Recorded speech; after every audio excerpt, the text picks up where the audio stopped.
Pero quiero recordarle una frase que encontramos al final del capítulo 2, específicamente en la página 61, 62 al final.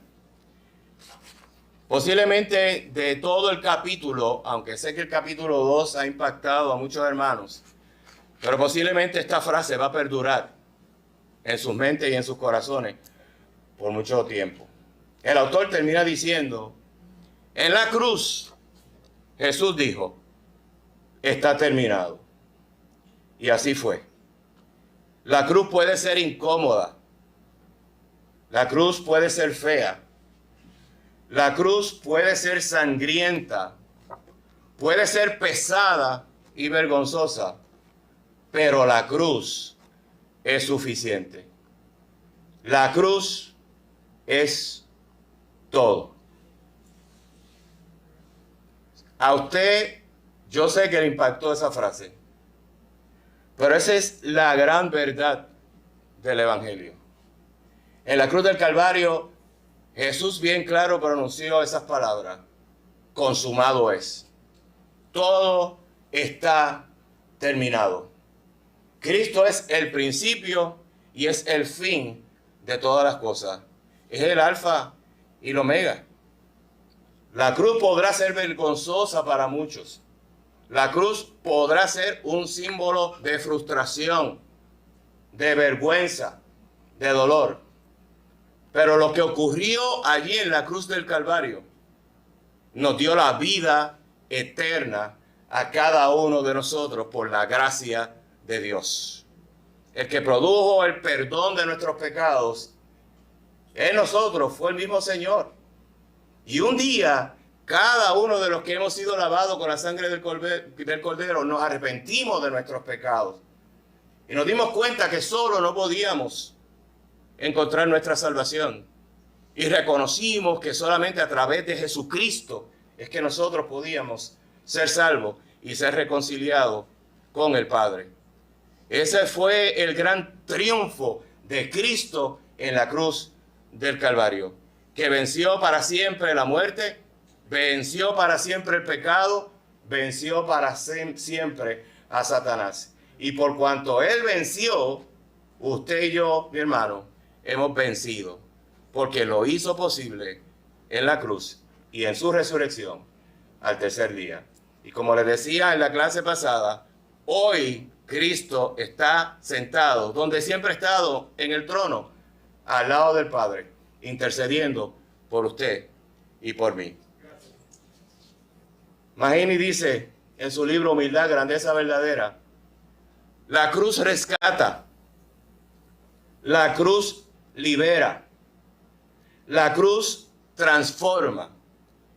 Y la verdadera grandeza, dice Mahini, solo se alcanza emulando el ejemplo del Salvador.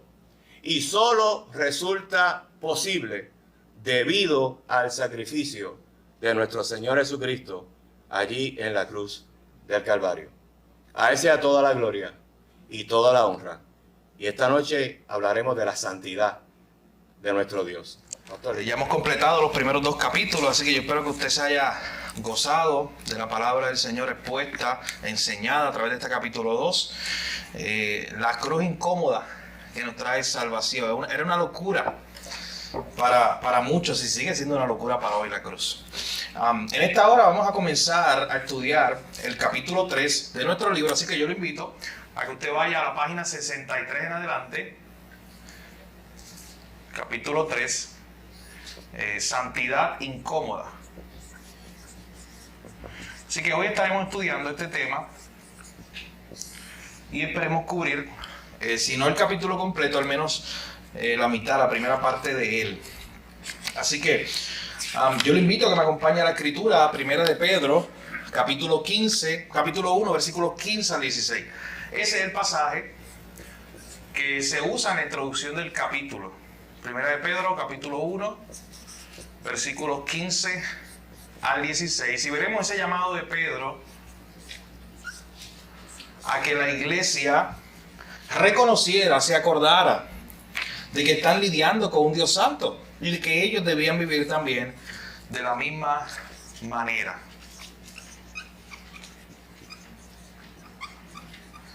Así que vamos a estar dándole lectura a ese pasaje, Primera de Pedro, capítulo 1, versículos 15 al 16.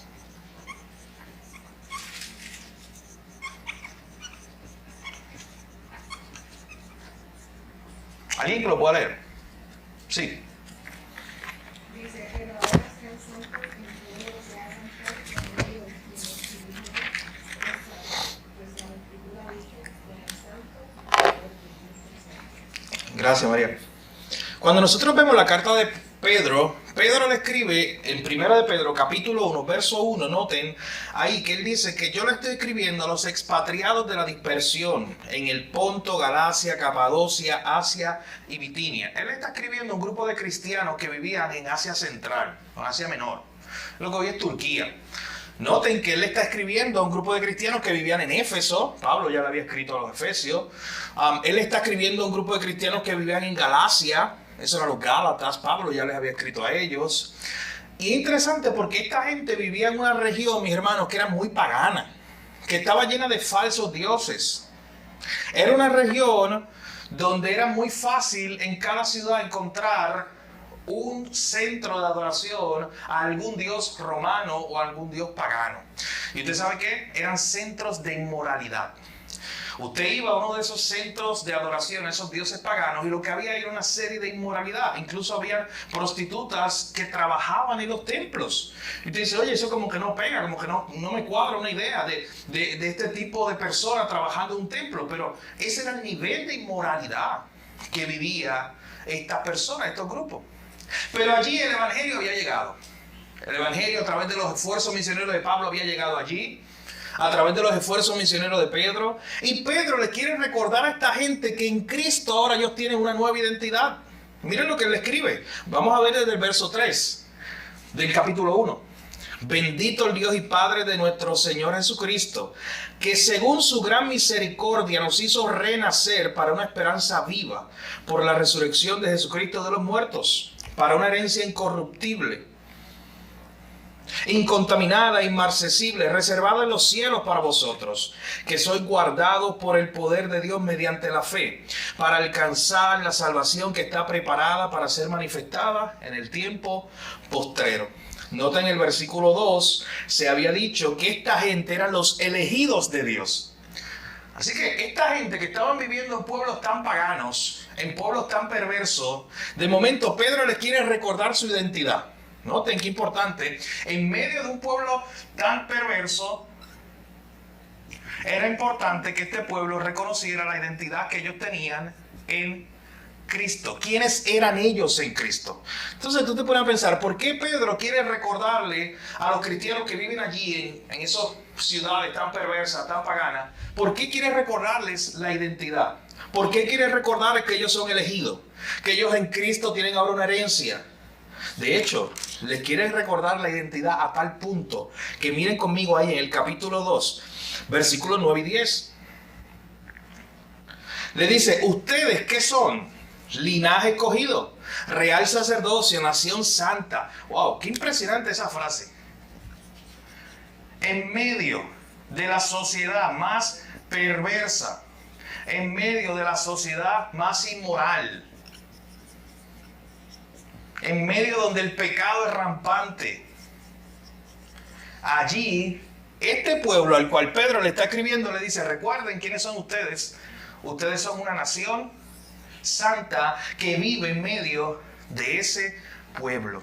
Recuerden su identidad. Ustedes son una nación santa que vive en medio de ese pueblo. Mi hermano, allí, dentro del grupo de iglesias que Pedro le está escribiendo, estaba la iglesia de Éfeso. Y en Éfeso estaba el templo más grande a la adoración de Diana, donde los registros arqueológicos, manuscritos antiguos muestran, mis hermanos, verdaderamente las aberraciones, inmoralidades que se daban en ese templo. Y entonces Pedro le está diciendo, pero ustedes son una nación santa en medio de una nación tan pecadora. Y esto va a resonar en nuestro tema de hoy, y es muy importante que lo recordemos. Porque si esa es tu identidad como creyente, lo que Pedro nos está recordando ahí, es la identidad de que tú eres una nación santa, tú como pueblo de Dios, que vives en medio de una generación muy perversa. Y en medio de todo esto es que Pedro hace el llamado que leímos al inicio, que leyó la hermana María. Ese llamado, aquí en 1 de Pedro capítulo 1, verso 15 al 16. Como aquel que os llamó es santo, sed también vosotros santos. Nota lo que dice ahora, mi hermano. ¿En qué área de la vida? En su pensamiento, en su hablar, en su caminar. No, mi hermano, noten que Pedro quiere cubrir todo. En toda vuestra manera de vivir. El llamado a ser una nación santa, a ser santos en todo. En todo tu manera de vivir, en lo que piensas, en lo que haces, en lo que dices, en lo que no dices, en la forma que vives. Ese es el llamado. Y noten que entonces él conecta esta idea con un pasaje que es un pasaje de Levítico. Porque escrito está. Sed santo porque yo soy santo. O sea, en el libro de Levítico, que es el libro que más se refiere a estas cuestiones de el pueblo siendo, el pueblo de Israel, siendo diferente. El pueblo de Israel siendo una nación santa que tenía que ser diferente a las demás naciones de alrededor. Allá en Levítico se le había dicho a este pueblo, aquí Pedro lo está citando, Dios le había dicho, sean santos, porque su Dios, el Dios que los salvó, es santo. Así que si ustedes me están representando a mí, ustedes tienen que tener mi característica, ser identificados conmigo. Ustedes tienen que ser santos. ¿Y qué significa la palabra santo? La palabra santo significa apartado, separado. Y en referencia a Dios directamente, la palabra santo, que usted sabe que es ese atributo de Dios hermoso que se presenta en Isaías 6 a la tercera potencia. Santo, santo, santo. Ese atributo de Dios, cuando se dice que Dios es santo, se está diciendo que Él es separado de todo lo demás. O sea, que esto es la creación y solo Él es separado. Él es el único que está por encima. A Dios no lo podemos poner en la misma categoría que las estrellas. Que ese es el problema de estas deidades paganas. Que de momento tenían un dios, el dios tal, y al lado adoraban la luna, y al lado adoraban el sol. Ese dios estaba ahí como en la misma categoría. Pero no, mi hermano, eso no podemos hacerlo. No podemos hacer eso con el Dios de la Escritura, porque es un Dios que es apartado, separado, que es la palabra que también se puede utilizar, totalmente diferente. Así que noten la idea de Dios siendo santo. Él es apartado, Él es totalmente diferente a los demás. No lo podemos poner en la misma categoría que la creación. De hecho, y Él es el único que está ahí. No hay más nadie ni nada, porque los humanos están acá.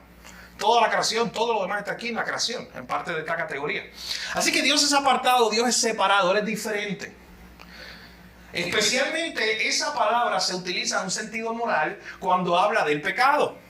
Dice, oye, Él es tan santo, tan separado, y su naturaleza es tan limpia y tan pura, que Él está ajeno, lejos de todo lo que tiene que ver con el pecado, porque el pecado es todo lo contrario a su naturaleza. Así que Él está apartado de eso. Él no se puede relacionar con el pecado, en el sentido de Él mismo pecar. Noten algo. Cuando Dios le dice en el Antiguo Testamento, en el libro de Levítico, ustedes son una nación que yo escogí, que yo salvé, que yo saqué de Egipto, vivan de esta manera, sean santos como yo o porque yo su Dios soy santo. Les están diciendo, Dios le está diciendo, así como yo vivo apartado, diferente, ustedes como pueblo de Dios, como nación santa, pueblo de Israel, deben vivir de esa misma forma. Una categoría diferente, que la gente los vea y diga, oye, estos son el pueblo de Dios. Ellos son apartados, diferentes. Eso es lo que se aplicaba a Israel del Antiguo Testamento. Y por eso el Levítico está lleno de todas las áreas de la vida que estas personas iban a vivir diferente. Y usted dice, oye, el libro de Levítico detalla cosas que, wow. ¿Y por qué era importante eso, mi hermano? ¿Por qué en el libro de Génesis, Éxodo, Levítico, Número, Deuteronomio, en el Pentateuco, por qué todo lo que está asociado a Dios es santo? Piensa en eso. Todo lo que estaba asociado a Él tenía que ser apartado. Oye, usted dice, no, para ir a hacer un mejunje, es una palabra vieja, ¿verdad? Para ir a hacer un mejunje, una mezcla de las especias que se usaban en el altar, que cogieran lo que quisieran, lo que hubiera en el patio. No, Dios, como era para Él, se convertía en algo santo. algo separado. Y Dios, hasta ese detalle se lo dijo a Moisés. No, cuando tú vayas a hacer una ofrenda para mí, el altar, el incienso, tiene que ser de esta manera, de esta manera y de esta manera. Y tú dices, pero ¿por qué tan exigente? ¿Por qué que el tabernáculo tenía que medir exactamente tantos codos, tantas pies, tantas medidas? ¿Y por qué ni un poquito más ni un poquito menos? Usted sabe que se diseñó hasta en el área del tabernáculo el techo, el tipo de piel de animal que iba a tener, el tipo de tela, el tipo de madera y cómo iba a estar forrada. Algunas con oro, otras con otro tipo de metal. Que cierto altar iba a ser de bronce. Oye, ¿por qué esos detalles? La ropa del sacerdote ni se diga. Y las regulaciones para el sacerdote y los levitas. Todo. Mira, hermano, lea Levítico ahí y Éxodo. Bien detallado. Y dice, pero ¿por qué tanto detalle? ¿Por qué tanta importancia? Bueno, porque cada cosa, aún lo más mínimo que se asocia con un Dios santo, tiene que ser separado. Tiene que ser santo. Pero hermano, usted sabe que tú no podías usar una tenaza o un utensilio que tú usabas en el templo. Tú no te lo podías llevar para tu casa después de usarlo en cualquier otra cosa. O sea, el sacerdote no podía usar unos instrumentos en el templo para luego llevárselos a usarlos para cualquier otra cosa. Aún esos instrumentos eran ¿qué? Separados. Bueno, los levitas, ¿sabes qué? Eran una tribu separada. Ellos no tenían tierra. Cuando usted estudia el Antiguo Testamento se distribuye en toda la tierra. Que si Rubén y el otro iban a estar en esta región, la tribu. Pero Leví no. Ellos eran apartados, ellos eran separados. Bueno, esto tiene un hilo en todo el Antiguo Testamento aún más largo, que pudiéramos quedar mucho tiempo. Porque Dios incluso le había dicho al pueblo que todas las primicias iban a ser separadas, apartadas para él. ¿Se acuerdan de eso? De los frutos, de los hijos, todo. Se lo tenía que entregar a Dios, eran los apartados. Los separados, porque todo lo relacionado con Dios, con un Dios santo, tenía que ser diferente, apartado y separado. El Nuevo Testamento entonces viene con esta idea donde Pedro le dice a esta gente que es gentil, oye, ahora, ¿quiénes son la nación santa? Ustedes. O sea, ese título, que era el título de Israel como pueblo de Dios, ahora es un título que se le está dando a un grupo de gentiles. Oye, esa carta de Pedro no era apta para un judío del tiempo del Nuevo Testamento, de ese judío fariseo que decía que solo la salvación era para Israel, porque él no iba a estar de acuerdo, iba a ser bien incómodo, usando el título de nuestro libro, iba a ser bien incómodo para un judío en el tiempo en el que Pedro escribe esta carta, de que Pedro le esté dando esos títulos a alguien que no es Israel. Oye, ¿cómo que tú le estás dando los títulos de real sacerdocio, nación santa, pueblo escogido por Dios? Eso somos nosotros. Pero usted sabe, el plan de Dios era en la iglesia, ese cuerpo de Cristo, unir los dos pueblos. El libro de Efesios nos detalla esa idea. Es el pueblo de Dios. Pero lo interesante es que Pedro hace esta conexión.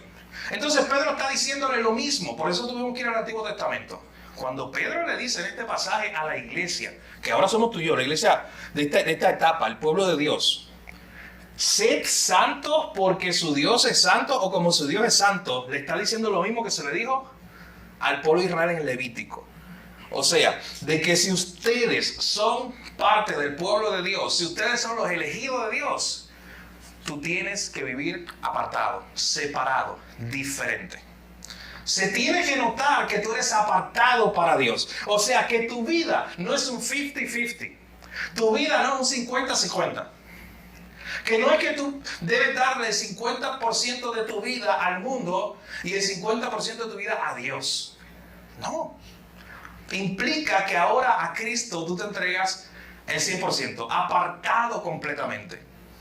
Pero bueno, pensemos en eso. Todo lo relacionado con Dios es santo. En la Biblia que uno lee y no ve las cosas que tiene, la parte negativa entre comillas, porque la parte negativa es para que sí. Cuando el rey Belsasar se puso a inventar con los testigos del templo, imagínense se quedó parcido. Y sabes, es consecuencia, no creemos que como Dios de gracia, claro. nos amore. Sí. Bueno, Nadab y Abiú, un poquito más para atrás, y muchas otras historias. Sí. O sea, muchos personajes que ellos intentaron, No pasa nada. pues, claro, porque no veían.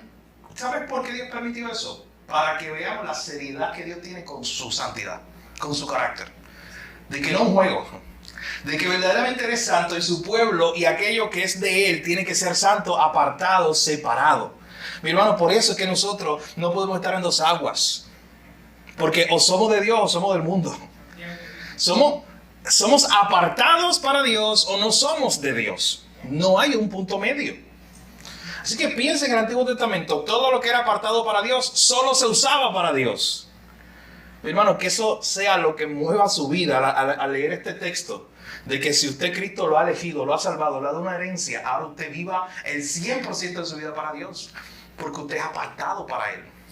Y usted tiene que entonces vivir una vida diferente.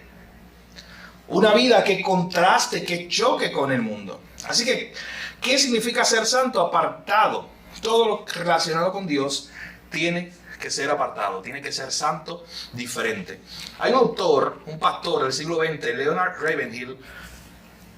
Él era, o es, bueno, él murió, pero era uno de los personajes, predicadores, que más influyó a Paul Washer. Cuando tú escuchas a Paul Washer hablar de Leonard Ravenhill, él verdaderamente quedó inspirado por la santidad de este hombre, cómo este hombre buscaba vivir en santidad, cómo este hombre buscaba vivir para Dios.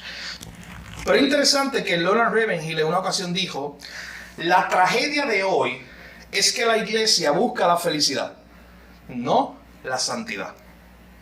La tragedia de hoy, yo creo que eso resume muy bien lo que hemos estado viendo en este libro. La tragedia de hoy es que la iglesia busca la felicidad, no la santidad. Hemos cambiado el estándar, donde yo me sienta cómodo, me sienta bien. Un cristianismo agradable, un cristianismo light, agradable a mí. Que me haga feliz, humanamente. Eso es lo que yo busco. Y no la santidad. Hemos dejado la santidad como un estándar, como algo arcaico. De hecho, el término santo es algo arcaico. Tú vas por ahí un grupo de jóvenes y le dices, mira, tienes que vivir en santidad para Dios. Se burlan de ti.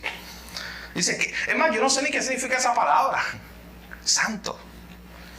Es una palabra que hablaremos más de eso en unos minutos. Pero es una palabra que ha perdido en la sociedad, en la cultura, aún esa connotación.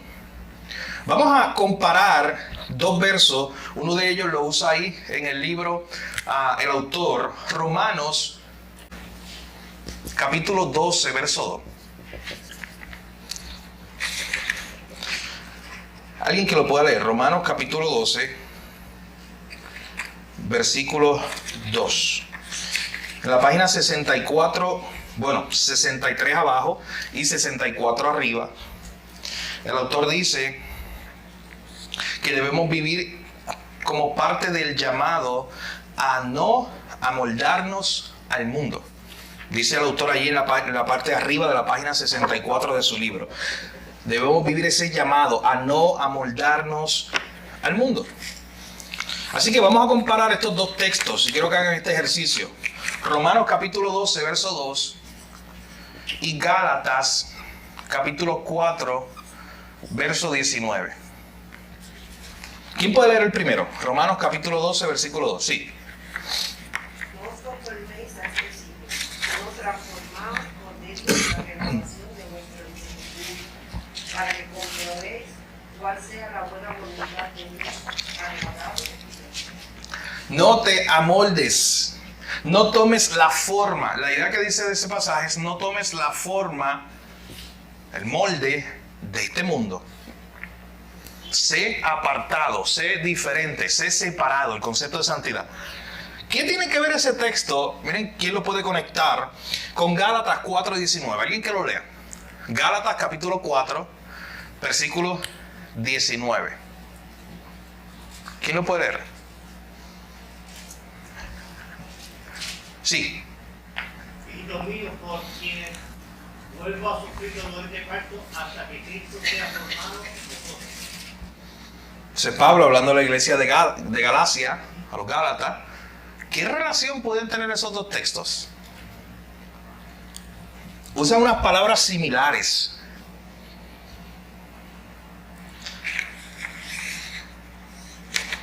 ¿Qué usted cree? O sea, les digo, nosotros estamos en Romanos 12:2 o en Gálatas 4:19. Eso es un pie forzado para que... O nos estamos formando, amoldando a este siglo. ¿O qué? O Gálatas 4:19. O Él es el que se está formando en nosotros. Hermano, nosotros estamos siendo transformados todo el tiempo, formados, nuestra mente se está formando. Y lo que forme tu corazón y tu mente se reflejará en tus actos. Eso es lo que la palabra de Dios dice en tantas ocasiones. Por su fruto lo conoceréis. Como es en su corazón, tal es Él, como dice el proverbio. Por eso la palabra, Proverbios 4:23, sobre toda cosa guardada, guarda tu corazón. Y ahí la idea de la mente. Guarda tu corazón, tu mente, porque de él mana la vida. Así que, ¿qué te está formando a ti? Al final de cuentas, estás permitiendo que tu mente esté siendo, tu pensamiento esté siendo formado, amoldado por las ideas del mundo. O que tú estás siendo formado a imagen de Cristo. Como Pablo estaba orando o pidiendo o diciendo que él sufría para que estos hermanos fueran formados ahí, para que Cristo fuera formado en ellos. O en otras palabras, si usted lo quiere decir de otra forma, usted está siendo formado o deformado. ¿Está siendo formado por Cristo o deformado por este siglo? No hay punto medio, mis hermanos. Juan dijo, es necesario que yo venga para que esté. Así es. Siempre estamos en ese proceso de transformación. Bien, en la página 64 de su libro hay una pequeña frase que me llamó mucho la atención, una pequeña oración, y que quiero también discutirla en esta introducción antes de entrar de lleno a los puntos del libro. Ahí en la página 64, casi al final del segundo párrafo, él dice lo siguiente: en mi empeño por evitar el legalismo, abusé de la libertad cristiana. Eso es casi el final del segundo párrafo. En mi empeño por evitar el legalismo, abusé de la libertad cristiana. O sea, en otras palabras, en esta lucha en la cual nosotros vamos a estar creciendo en santidad y siendo formados por Cristo o deformados por el pecado, hay una batalla entre legalismo y libertinaje. Y noten que son polos opuestos y que usted tiene que evitar los dos polos. Usted tiene que evitar ese legalismo que haga creerlo a usted que usted se puede salvar primero a sí mismo, y en segundo lugar que cuando ya usted es salvo, usted se puede santificar a sí mismo por las cosas que usted haga y que la salvación dependa de usted, de su vida, de las acciones que usted haga. Y usted sabe que el legalismo se puede ver de muchas maneras. Así que usted tiene que cuidarse de ese extremo, pero tiene que cuidarse del otro. ¿Cuál es el otro? Lo gracioso, el libertinaje. Gracia barata, así es. Aquel que piensa que no debe vivir una vida con este estándar, porque ya es salvo. Vamos a vivir como quiera yo, como hoy me sale de mi corazón y de mi mente. Así voy a vivir. Así es, un falso concepto, un falso evangelio, una falsa idea de lo que es un creyente. Y entonces llegas a un libertinaje donde ya esto tampoco te interesa.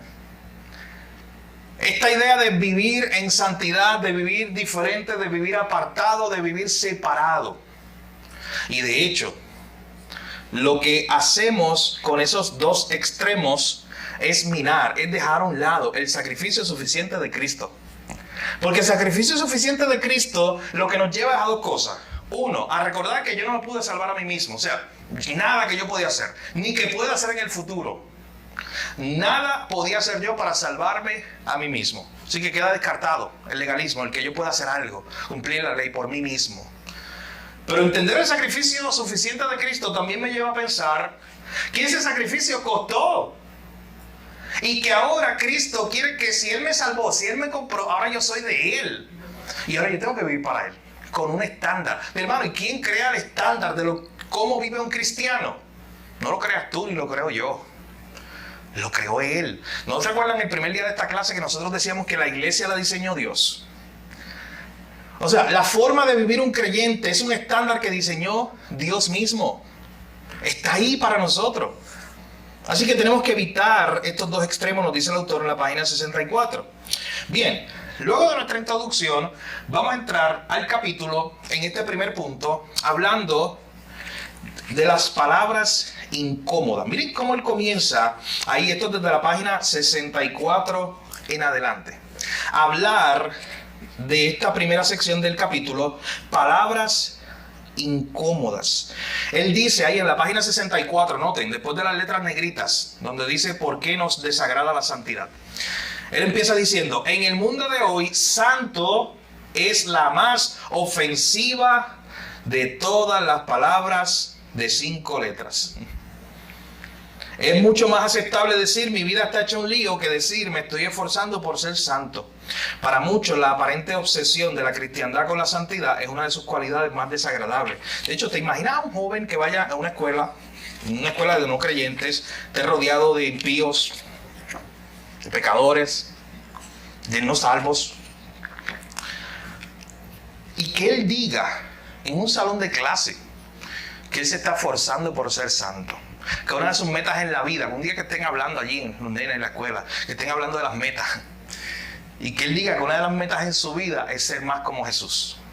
¿Cómo el mundo vería eso? ¿Cómo los jóvenes alrededor de un salón de clase hoy en Puerto Rico? Contextualícelo, ¿cómo verían eso? Este tipo es un extraterrestre. Él cayó ayer de un meteorito. ¿De dónde vino él? Él está perdido. Llévenlo a un manicomio. Está loco este joven. De hecho, la idea de santidad, de vivir apartado, es hoy tono de burla para muchos. Una palabra arcaica, como le decía. Así que hay unas palabras incómodas para la generación de hoy. Hagamos el ejercicio. ¿Qué palabra es incómoda? Él menciona algunas ahí, pero piense usted en otra. ¿Qué palabra es incómoda para la generación actual? La palabra santo, ya la escribimos aquí. O sea, ya la acabamos de decir. ¿Qué más? Las que están ahí, ¿cuáles son? He usado. Pecado, ¿cuál más? Arrepentimiento. Son palabras incómodas para la generación actual. Perdón. Sí, ¿qué más? ¿Qué otra palabra? Una palabra bien incómoda. Piensa, hay muchas. Salvación. Soy cristiano. Sí, esa afirmación. Oh, te miran con cuidado ahora. No, yo he dicho a gente que eso te ama y deja que se trate. Sí, Cristo te ama, ofende. Así es. ¿Qué más? ¿Qué otra palabra es incómoda para la generación de hoy? O sea, para la sociedad en general. Una palabra que es de la jerga bíblica. Palabra o concepto. Miren este concepto. El concepto de autoridad. ¿Quién quiere estar bajo una autoridad? Precisamente la generación joven anarquista. De los que no creen que hay alguien o que debe haber alguien superior, ni los padres, ni las instituciones, ni la iglesia, y Dios mucho menos.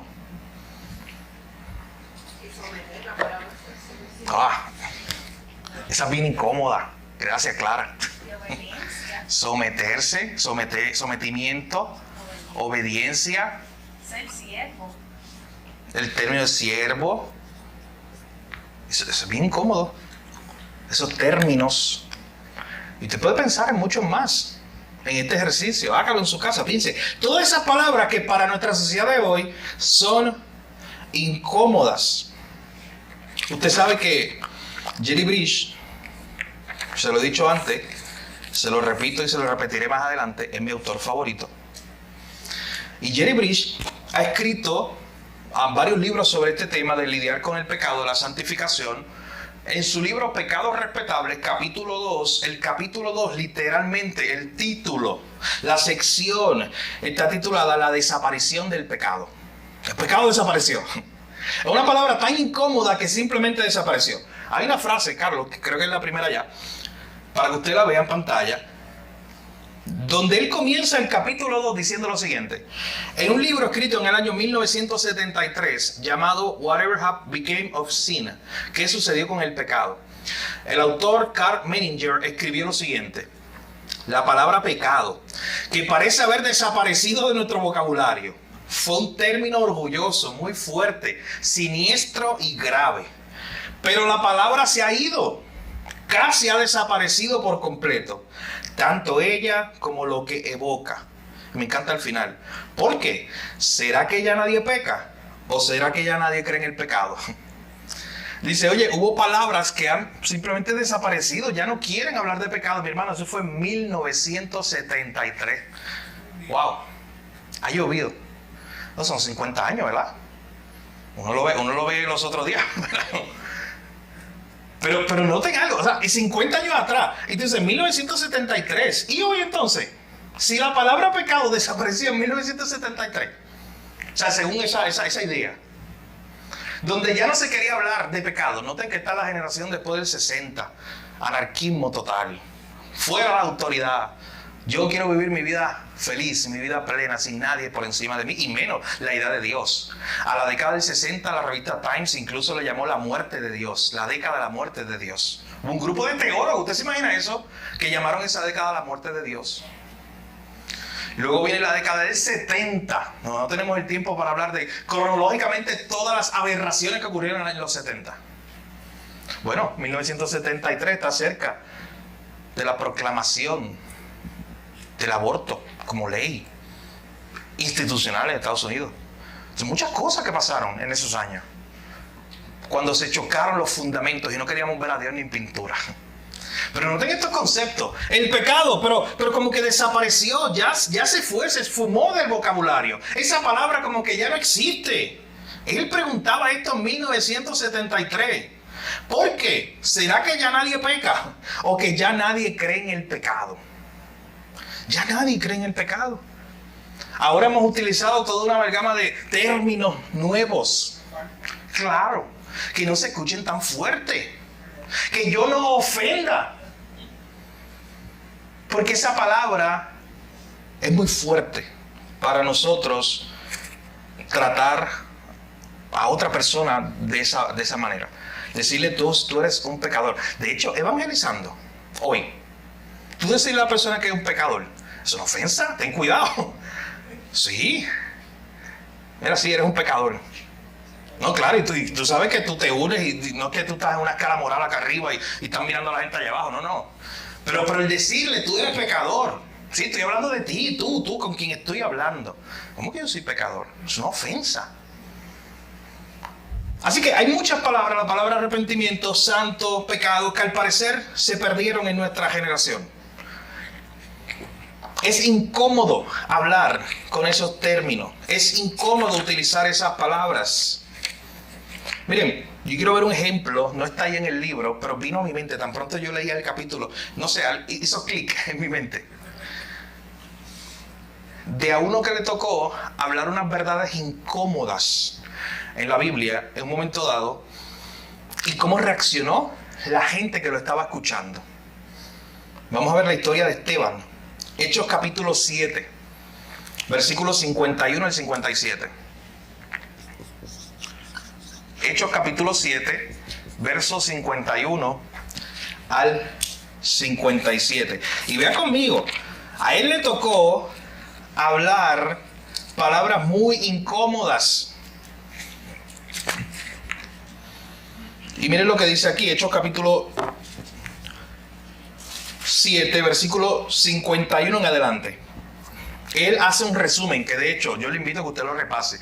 Toda la sección anterior que hace Esteban es un resumen del Antiguo Testamento, una cosa increíble. Él está hablando delante de un grupo de fariseos, judíos, líderes religiosos, y él hace un recuento de la historia de Israel, la historia de lo que Dios ha estado haciendo. Y llega un momento donde empiezan las palabras incómodas a salir de la boca de Esteban. Ustedes son unos duros de cerviz, incircuncisos de corazón y de oídos. Oye, Esteban, ¿con quién tú estás hablando? Decirle estas palabras a estos líderes religiosos, esto es muy incómodo. Decirle que son incircuncisos de corazón, cuando lo más que se jactaba un judío es de ser circuncidado. Ustedes resisten siempre al Espíritu Santo, como sus padres allá en la historia del Antiguo Testamento. Así son ustedes también. ¿A cuál de los profetas no persiguieron vuestros padres? y mataron a los que anunciaron de antemano la venida del justo, de quien vosotros ahora habéis sido entregadores y matadores. Ustedes, vosotros que recibieron la ley por disposición de ángeles y no la guardan. Oye, ¿ustedes notan lo elevado de ese discurso? Estos son los líderes religiosos, los judíos. Miren la reacción. Verso 54. Oyendo estas cosas, se enfurecían en sus corazones y crujían los dientes contra él. Pero Esteban, lleno del Espíritu Santo, puesto los ojos en el cielo, vio la gloria de Dios y a Jesús que estaba a la diestra de Jesús. A Jesús que estaba a la diestra de Dios. Y dijo: he aquí, veo los cielos abiertos, y al Hijo del Hombre que está a la diestra de Dios. Entonces ellos, dando grandes voces, no te lo hicieron, se taparon los oídos y arremitieron a una contra él. Hermanos, cuidado si eres portavoz de verdades incómodas de la palabra de Dios, porque esto es un ejemplo de uno que dio verdades incómodas para una audiencia. Noten que dice el texto, la audiencia se enfureció con él, crujió los dientes contra él, se taparon los oídos literalmente. Y usted sabe el resto de la historia, lo echaron fuera de la ciudad y lo mataron. ¿Está dispuesto a pagar el precio por ser portavoz de verdades incómodas? Verdades que no son las que tú te inventaste, no es que tú quieres incomodar a la gente, no, ese no es tu trabajo. Solamente por predicar la palabra de Dios, sabes que va a haber oposición, porque esto incomoda a la gente. Y esto es un buen ejemplo de eso. De hecho, usted tiene otros ejemplos en el Antiguo Testamento: Jeremías, Ezequiel. Usted sabe que Dios le dijo a Jeremías, en Jeremías capítulo 7, y a Ezequiel, en Ezequiel capítulo 2, Dios le dijo: mira, ustedes vayan, háblenle a este pueblo. ¿Sabe qué va a hacer este pueblo? Taparse los oídos. Ellos no lo van a escuchar, porque estas son verdades incómodas para ellos. ¿Usted sabe a quiénes ellos querían escuchar en el tiempo de los profetas? Jeremías decía: viene juicio de Dios por su pecado. Esa es la verdad incómoda que le tocó predicar a Jeremías. Viene juicio de Dios por el pecado. Ellos no querían escuchar a Jeremías. ¿Sabes a quiénes querían escuchar? A otros profetas, falsos profetas, que cuando Jeremías hablaba de juicio, ellos hablaban de paz. Le decían: no, tranquilo, va a estar todo bien, confía en Dios, está todo bien. Le daban palmaditas en la espalda, como veremos que el autor cita mucho esa frase. Esos falsos profetas: no, tranquilo, Dios está con ustedes son el pueblo de Dios, no les va a pasar nada. Esa era la verdad que querían escuchar, no la verdad incómoda que estaba planteando, enseñando, predicando Jeremías. Así que al final de cuentas, mis hermanos, hay palabras incómodas, nos dice el autor, hay términos como santidad, pecado, arrepentimiento, que ya la gente no quiere ni que usemos en el vocabulario porque son palabras ofensivas. ¿Y estamos dispuestos nosotros a pagar el precio, o seremos como aquellos que entonces van a cambiar las palabras? Y digamos: oye, pues no usemos santo ahora, inventémonos un nuevo término que sea un poquito más suave. O no usemos el término pecado. Hermano, que usted no lo crea, se han revisado confesiones de fe, iglesias han revisado su liturgia, su doctrina, sus documentos legales para no usar la palabra pecado. ¿Tú se imaginas eso? Y lo peor es para utilizar otros términos que no evocan la realidad del pecado, como una rebelión contra Dios. Aguaron los términos, cambiaron los términos, solamente por amoldearse a la gente, para que no fuera incómoda estas verdades a las personas. Nuestro segundo punto aquí en este capítulo es esta idea que presenta el autor entre la página 66 en adelante. A esta sección, usted lo ve ahí en la página 66 en negrita, una distinción que hace la diferencia. Cuando estamos llamados nosotros a ser un pueblo santo, a ser un pueblo apartado, a ser un pueblo diferente, eso, mis hermanos, debe ser una distinción que haga la diferencia. Decíamos hace unos minutos, o hablamos hace unos minutos, de la nación santa en 1 de Pedro capítulo 2, verso 9. Pedro le estaba diciendo: ustedes son como una nación dentro de la nación. Ustedes son como un pueblo santo que tiene que vivir en santidad, separado, apartado dentro de ese pueblo tan pagano, tan perverso en el cual ustedes están viviendo. Pero miren también otro texto que utiliza el autor para referirse a este tema, y estoy hablando de Mateo. Vamos a buscar este pasaje, capítulo 5. Este es en el contexto de la bienaventuranza. Mateo capítulo 5, versos 13 al 14, y luego los versículos 43 al 48. Mateo capítulo 5, ¿alguien que lo pueda leer? Versículos 13 al 14. En el contexto de las bienaventuranzas, Jesús le enseña a sus discípulos que ellos tenían que vivir distinto, de una forma diferente. ¿Quién lo puede leer? Sí. Vosotros sois la sal de la tierra, pero si la sal se desvaneciere, ¿con qué será salada? No sirve más para nada, sino para ser echada fuera y hollada por los hombres. Vosotros sois la luz del mundo. Una ciudad asentada sobre un monte no se puede esconder. Ustedes son sal, ustedes son luz, ustedes son elementos que no pueden pasar desapercibidos. Eso es lo que está diciendo Jesús.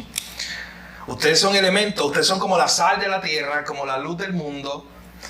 Esa luz asentada sobre un monte simplemente no se puede esconder. Ustedes representan a un Dios santo, ustedes tienen que vivir de una manera diferente. Ese es el elemento que está presentando aquí Jesús. Ustedes viven de una forma diferente. Mira ahí mismo, Jorge, si lo puede leer ahí mismo, en el capítulo 5. Mira los versos 43 al 48. En ese mismo contexto de esta enseñanza de Jesús, en el monte de la bienaventuranza, miren lo que dice Jesús allí. Mateo capítulo 5, versos 43 al 48. Oísteis que fue dicho: amarás a tu prójimo y aborrecerás a tu enemigo. Pero yo os digo: amad a vuestros enemigos, bendecid a los que os maldicen, haced bien a los que os aborrecen, y orad por los que os ultrajan y os persiguen, para que seáis hijos de vuestro Padre que está en los cielos, que hace salir un sol sobre malos y buenos, y que hace llover sobre justos e injustos. Porque si amáis a los que os aman, ¿qué recompensa tendréis? Porque si amáis a los que os aman, ¿qué recompensa tendréis? ¿No hacen también lo mismo los publicanos? Y si saludáis a vuestros hermanos solamente, ¿qué hacéis de más? ¿No hacen también así los gentiles? Sed pues vosotros perfectos como vuestro Padre que está en los cielos es perfecto. Miren lo que está haciendo Jesús aquí. Otra vez está poniendo el estándar. Está diciendo, mira cómo ustedes tienen que vivir de forma diferente. Ser perfecto como su Padre es perfecto. Ustedes son una comunidad diferente. Y noten que le está diciendo, oye, ustedes no vivan de la misma forma que el mundo. ¿No notaron ahí en ese versículo 43 en adelante esa idea? Miren, verso 46. Si ustedes aman a los que aman, pero eso también lo hacen los publicanos. O sea, es lo mismo. Algo tiene que ser distinto. Eso es fácil, claro. Eso no es incómodo. Incómodo amar al enemigo. Pero si ustedes aman a los que le aman, pero si eso lo hacen los publicanos. Si ustedes saludan solamente a sus hermanos, pero ¿qué ustedes hacen de más? Eso también lo hacen los gentiles. Así que ustedes tienen un estándar nuevo, diferente, les decía Jesús. Ustedes tienen que diferenciarse. La gente en tu familia tiene que saber que tú eres diferente. La gente en tu comunidad sabe que tú eres diferente. Por cómo piensas, por cómo hablas, por cómo vives. No porque tienes un cartel o una camisa que dice, soy cristiano. No, la gente sabe que tú eres diferente. Miren, ayer yo leía, o esta semana en preparación por una clase que estoy dando de historia, estaba leyendo una biografía de un hombre que se llamaba Antonio Abad, un hombre que vivió hace 1800 años. Y la biografía de este hombre decía que la gente de alrededor, no solamente de su ciudad, sino de otras ciudades, lo llamaban el amigo de Dios. O eso me dio en la cara. Miren por qué. La gente, este hombre vivía de tal forma que la gente lo llamaba a él y se refería a él. Mira, ahí va Antonio, el amigo de Dios. Wow. ¿Puede alguien referirse a ti así? Piensa por un momento. por tu cercanía con Dios. O sea, porque ven en ti que tú eres un hombre de Dios, una mujer de Dios. Y pueden decir, no, por ahí va David, el amigo de Dios. El que tiene una relación con Dios, que es evidente. Él camina con Dios. Usted sabe que hay una historia que recogió R.C. Sproul en su libro de la santidad de Dios, que no podía terminar la clase de hoy sin recomendarlo. Probablemente el mejor libro que se haya escrito solo sobre este tema en los últimos años. Lo escribió R.C. Sproul. Y en ese libro, él habla del concepto de santidad de Dios de una de las mejores formas que usted pueda entenderlo en alguna ocasión. Él explica Isaías 6 y todo ese tipo de cosas. Pero hay otros autores que cuando tratan este tema presentan incluso ejemplos modernos. Por ejemplo, hay un autor que presenta la vida de Billy Graham y decía, oye, hay gente que se sentía, y escuchen lo que voy a decir, que se sentía incómodo cuando estaba al lado de Billy Graham. Y dice, no, que este tipo, o sea, este hombre no es que está endiosado, no es que tenía una aurora por encima, no flotaba. Él era un hombre como tú y como yo, partamos de esa idea. Un hombre pecador, como tú y como yo, igual. Pero hay autores que resaltan, y son historias reales. De hecho, hay una historia que se resalta de un momento en que fueron a jugar golf y estaba Billy, creo que se llama Annie. El que cuenta esa historia, sí, Manny, sí, cuenta esa historia. Que fueron a jugar golf y había uno de las personas que estaba allí que estaba como enojado. Él simplemente por el hecho de que Billy Graham y lo que representaba Billy Graham, amigo de Dios, que representaba a Dios, y este hombre viviendo en su pecado, se sentía incómodo de estar al lado de un hombre santo. Wow. Van a pasar dos cosas. O van a querer estar con nosotros todos los impíos y pecadores, porque nosotros somos como ellos.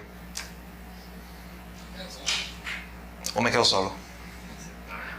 O resultará incómodo estar conmigo porque saben, no por algo que yo haga o no por algo que yo soy, pero que yo camino con Dios.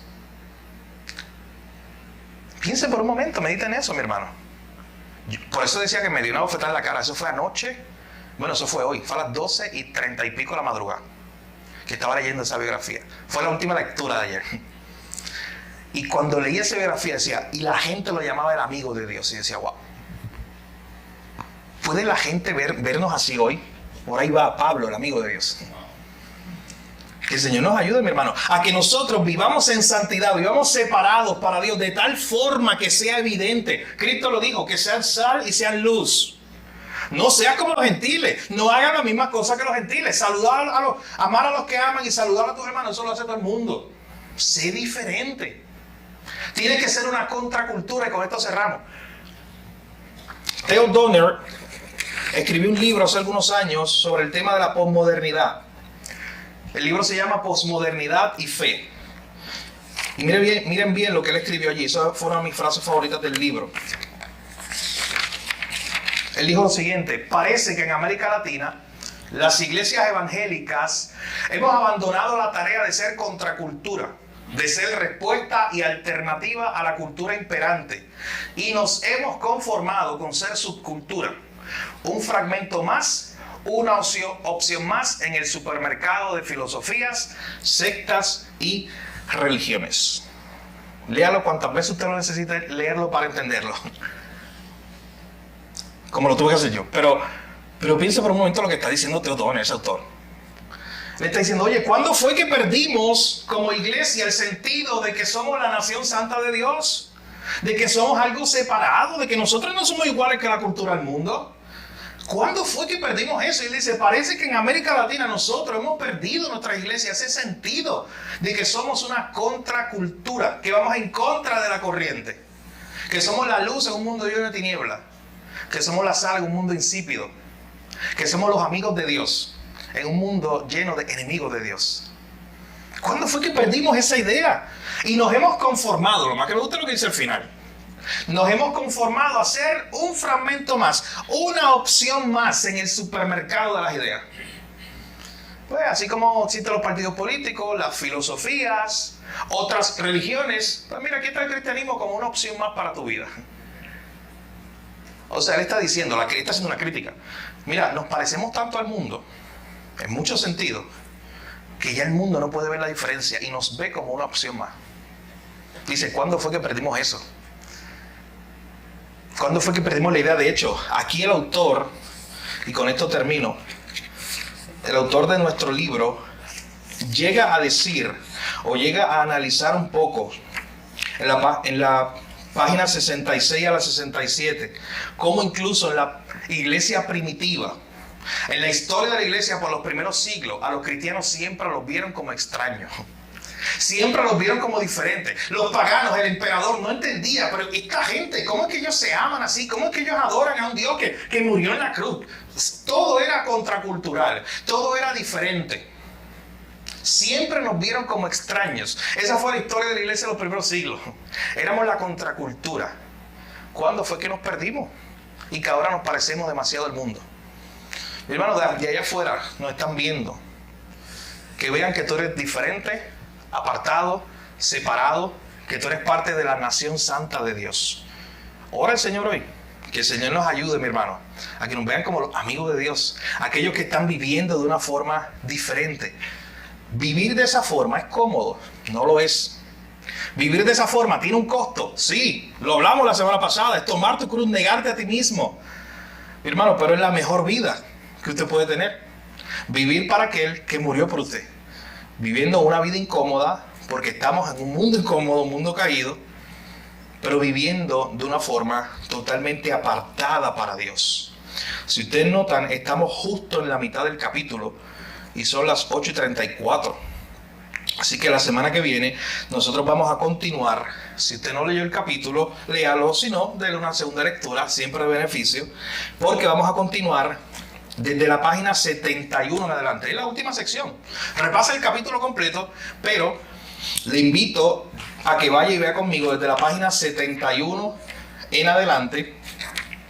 La última parte del libro, veremos varios temas. Veremos la comunidad de iglesia como parte de nuestra santificación.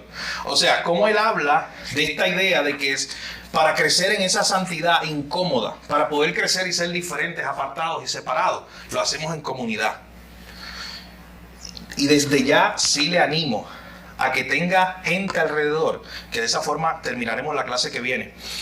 Tenga gente alrededor, como la tuvo él al final del capítulo, que cuando pecó, no le pasaron la mano, no le dieron palmaditas en la espalda, sino que le dijeron, oye, pecaste contra Dios.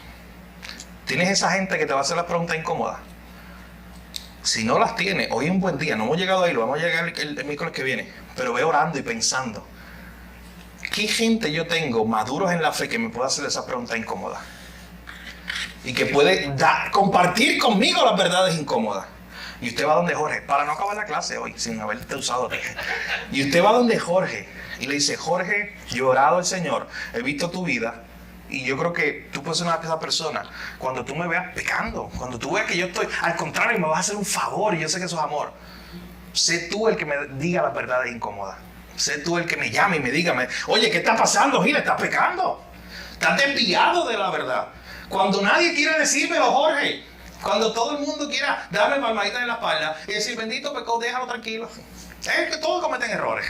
Cuando todo el mundo me quiere decir eso, yo necesito a Jorge entonces que me diga, oye, hay gracia, hay misericordia, pero tienes que reconocer que has pecado contra Dios y vamos a llamarlo como es, un pecado.